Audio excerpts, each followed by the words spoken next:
अस्सलाम वालेकुम दोस्तों, गुज़िश्ता एक हफ्ते में इनकलाब आ चुका है। खलीजी अरब ममालिक की जानिब से बदतमीज और बेलगाम भारतीयों के गले में पट्टा डाला जा रहा है। इस तमाम सूरत हाल के बाद भारत की प्रोपेगेंडा मशीनरी एक्टिव हो गई है और भारतीय मीडिया और बीजेपी के माउथ पीस समझे जाने वाली वेबसाइट्स की जानिब से कहा जा रहा है कि आज अगर खलीजी अरब ममालिक में भारतीयों की तशरीफ बबून बंदर जैसी लाल टमाटर हो रही है तो इसके पीछे भी आईएसआई का हाथ है। भारतीयों के मातम करने का अहवाल शेयर करने से पहले पाकिस्तान अफेयर्स को सब्सक्राइब करें और बेल आइकन जरूर प्रेस कीजिएगा।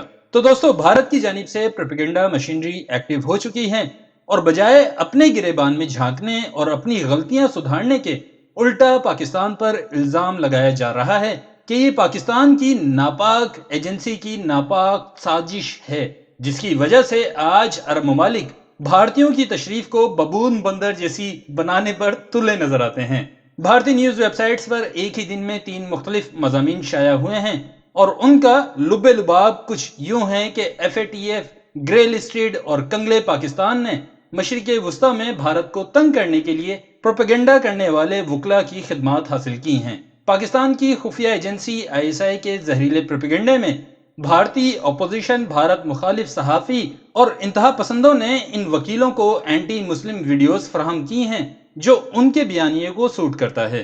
फिर मजीद लिखा गया है कि इन वकीलों ने भी इसमें चीप ट्रोल्स की तरह हिस्सा लेना शुरू कर दिया है और सालों पुरानी वीडियोस और मवाद को पोस्ट करके इंडिया की सबसे बड़ी सोशल सर्विस ऑर्गेनाइजेशन, गौर करें, सोशल सर्विस ऑर्गेनाइजेशन यानी RSS को इसका जिम्मेदार ठहरा रहे हैं। इसके बाद बढ़त मारी गई है कि मोदी के इक्तदार में आने के 2 साल बाद पाकिस्तान ये समझ गया था कि इसका गेम खत्म हो चुका है।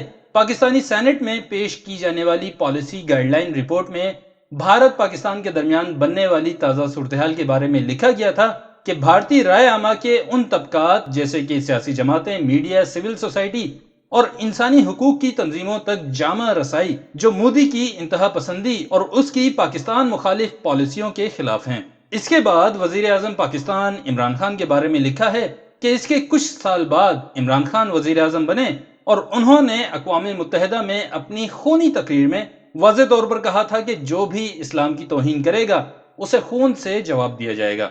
वैसे एक बात यह है कि चैंपियंस ट्रॉफी 2017 में उनके हाथ से जो मौका निकला था उसका सदमा अभी तक है। इसीलिए इस आर्टिकल में भी लिखा गया है कि लगता है पाकिस्तान का मौका तबलीगी जमात के इवेंट की सूरत में आ गया है।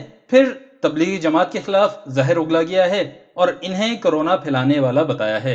यानी इनकी नफरत का अंदाजा करें कि भारत को डिफेंड करने के लिए लिखे गए आर्टिकल में भी मुस्लिम दुश्मनी से बाज नहीं आ रहे, जबकि इसी मुस्लिम दुश्मनी की वजह से इनकी तशरीफों का हलवा बनाया जा रहा है, वो भी सूजी का। सिटीजनशिप अमेंडमेंट एक्ट या CAB या CAA जैसे काले कानून पर मुसलमानों के मुजाहिरों को भी ISI की कारस्तानी बताया गया है।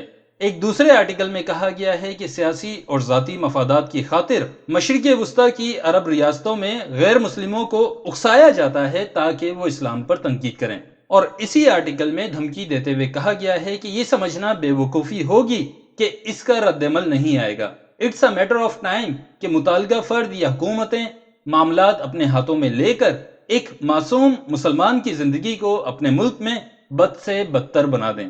एक तीसरे आर्टिकल में भी जो कुछ कहा गया है उसका लुब्बे लुबाब जो कि झूठ से लबालब भरा हुआ है वो कुछ यूं है कि ISI ने अरब ममालिक की अहम शख्सियात को हायर किया है और ये भारत मुखालिफ काफिरोफोबिया मुहिम का हिस्सा है। इस आर्टिकल में न सिर्फ अरब ममालिक के शाही खानदानों की तौहीन की गई है बल्कि इन्हें मगरूर वगैरह के अलकाब से भी नवाजा गया है। इन तीनों आर्टिकल्स में जो बातें मुश्तरिक हैं वो ये कि अरब ममालिक में भारत मुखालिफ मुहिम के पीछे पाकिस्तान और इसकी खुफिया एजेंसी ISI है।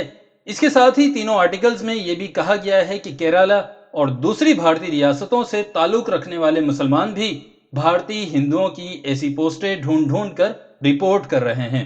और इसी आर्टिकल में सबसे मजे की बात यह है कि मुत्तहिदा अरब इमारात में मौजूद भारतीय सफीर को तकरीबन गालियां बकी गई हैं कि वो अपनी ट्वीट में इमारती वजीर को धमकियां देने के बजाय भारतीयों को कह रहा है कि वो मोहतात रहें और इस्लाम मुखालिफ कोई बात ना करें। اسی بات کا صدمہ ایک بھارتی کو بھی ہے جو اپنی ٹویٹ میں اب تک مودی مودی چلانے والوں کو گالیاں بکتا ہوا نظر آتا ہے۔ فی الحال تو ان کے پرنٹ میڈیا میں رونے دھونے کا ماحول بنا ہوا ہے۔ امید کریں کہ اگلے 48 گھنٹوں میں بھارتی نیوز اینکرز کی چیخوں کی آواز مریخ سے لے کر پلوٹو تک سنائی دے گی۔ مجھے یقین ہے کہ ویڈیو پوری دیکھنے والے دوست تو لائک، سبسکرائب اور کمنٹ ضرور کریں گے اور شیئر بھی کریں گے، اور جنہوں نے پوری ویڈیو نہیں دیکھی انہیں بھی پوری دکھائیں گے لنک شیئر کر کے۔ اپنا بہت خیال رکھیں، مجھے اپنی دعاؤں میں یاد رکھیں۔ اللہ حافظ۔